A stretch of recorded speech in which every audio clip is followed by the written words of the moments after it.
In his cramped office, Alan Chambers points out books on homosexuality. Okay, here, God's Grace and the Homosexual Next Door. That's my book. There are dozens of them promising hope and change.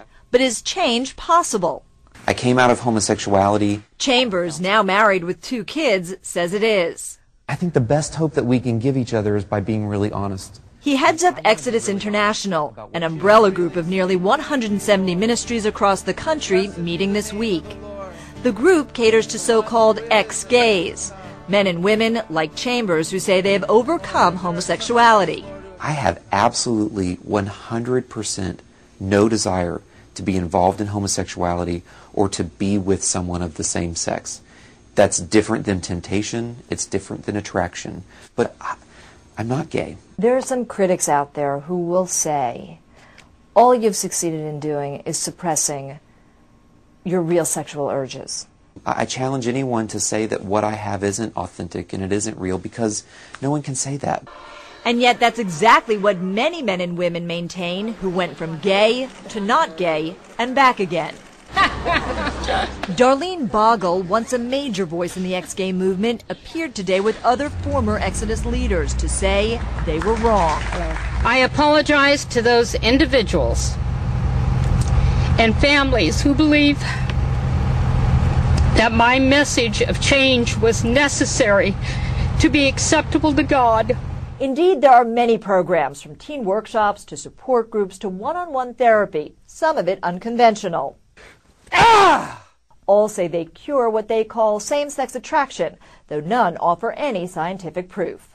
Yet some people wrestling with their sexual identity are willing to try anything. Father, I just pray for these men, Lord, that... Take this live-in program in Memphis, Tennessee. The rules are strict. There's no flamboyant behavior, no provocative clothing or underwear.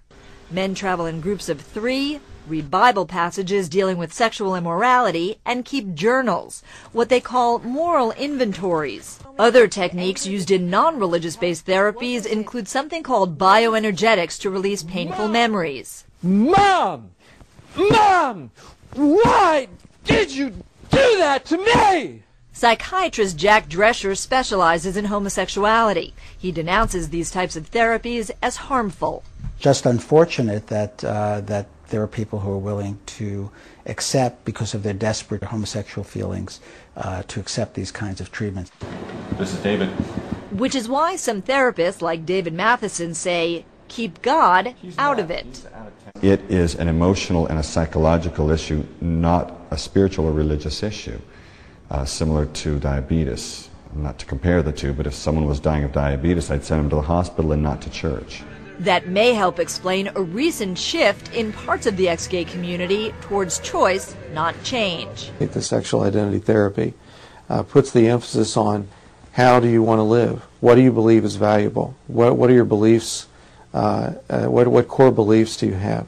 And how can we help you then live in alignment with those?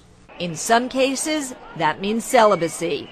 And succeed or not, however one defines that, it is certainly likely to be a lifelong struggle. Deborah Thayerick, CNN.